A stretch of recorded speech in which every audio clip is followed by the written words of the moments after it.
All right, welcome back to the Lighting Controls podcast here live at LightFair 2025 down in Las Vegas today, or right now. I keep saying today, but right now I have Saskia Giramma from CM Kling and Associates.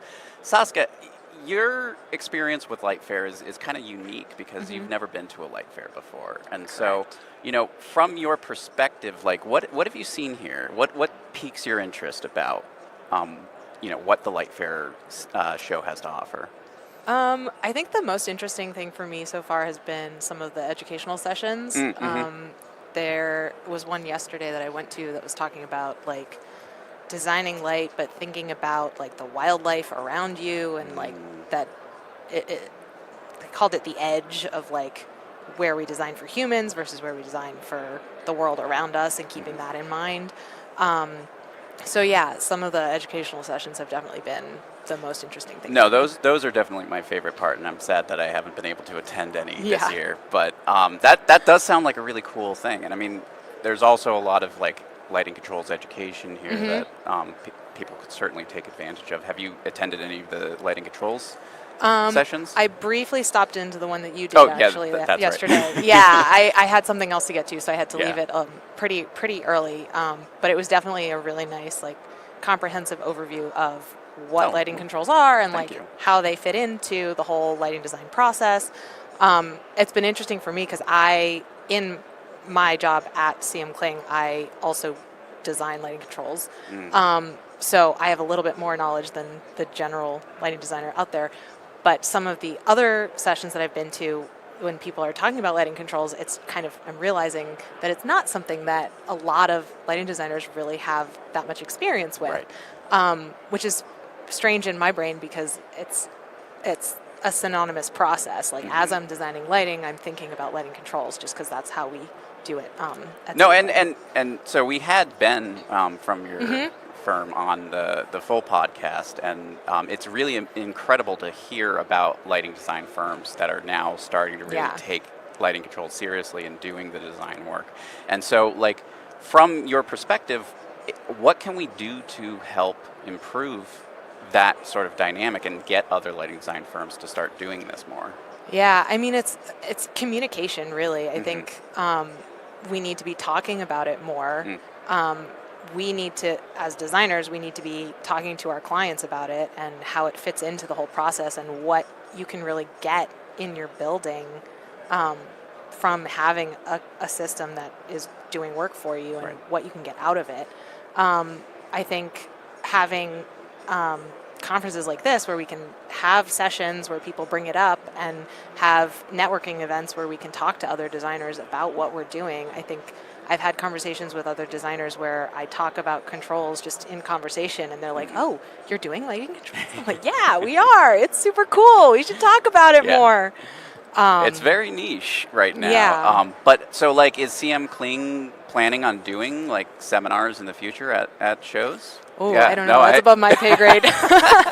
Well, I think it would be great because I think that this knowledge is so unique and desperately needed in our industry. Yeah, so I think Ben could run a really great 100%. control seminar. No disagreement there. And so, I think, hopefully we'll see this kind of grow over time and the awareness brought up. But I think you're right, and not just from the specifier side, but the end user side, the owner, the facility manager, like just understanding, there are lighting designers who actually know this. Yeah, well, and I think as lighting designers too, it's our responsibility to understand the end user also. Like the hotel I'm staying in right now, it's the first hotel I've been in that has multi-scene keypads in the, like, I can't normally afford a hotel that has multi-scene keypads. And which hotel is that? It's the Fontainebleau. Okay. Just next to the convention center. But so I walked in and I was like, I know what's happening here. And then almost immediately I was like, I don't like what's happening here. As the user, there's an on-off button as opposed to a separate on button and a separate off button. So when you get to half, when you get to the low setting and you want it all the way back high, you have to turn off the lights and then turn them back on. And I'm like, I don't enjoy this. I would not have designed this way. So I think a lot of it comes back to us to put ourselves in the shoes of the person who is going to end up using these things and thinking about how do we make it intuitive, how do we make it easy, how do we make it do what they want it to do, not what we think they should want it to do. Right. No, and I think that is really critical to and that was the point that we were driving in our presentation yesterday, which is like, you need to have these conversations. You need to understand what the goal and everything is here, so that when the end user goes into that space, they're not just like, oh, I hate this. This is so annoying. So, but that is a really great example. And I mean, the other thing, like most hotels that I stay in, you know, you end up with like 6 switches peppered throughout the space, and you're like, okay, where's the switch for this one? There's, you know, and so that's equally as frustrating. So finding that perfect middle ground between switches scattered throughout and a singular keypad really is a challenge. Yeah, even in my apartment building at home, like in my bathroom, the switch to turn on the lights is behind a door at the other side of the room that you go in at. Like, who thought of this? Like, who decided to put this switch here? Makes no sense. So we're almost out of time here. But sorry. No. I love these conversations. This could go on forever. But we're trying to keep these truncated. But basically, I mean, from your perspective, you know, what is one thing that we in the industry could do better at with lighting controls? Like, is it communication? Is it education? Is it outreach? You know, which of the things that you think really every lighting designer could do to improve? Oh boy. No pressure. Yeah, I mean, I think, like I said, communication, and I think really it's communication with the client and communication with the installer.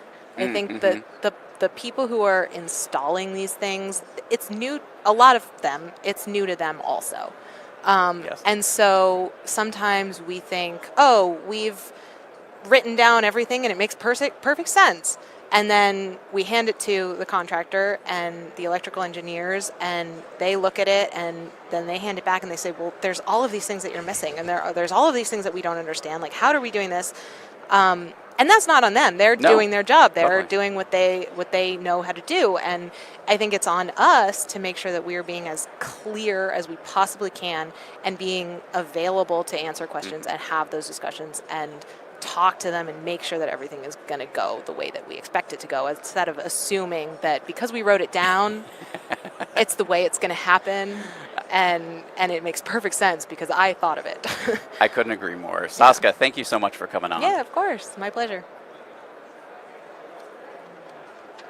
Oh, my producer here is reminding me that so there's this nailed certification that we're doing as well to kind of address part of this, which is the nailed LSC. And we're basically, and this is more for the audience than for you because you've already heard this, but yeah, so I mean, we're trying to get this awareness, this knowledge out to the community. So the nailed LSC is, if you don't really know much about lighting controls, but you want to take that next step, learn more, get involved in the lighting controls community, absolutely.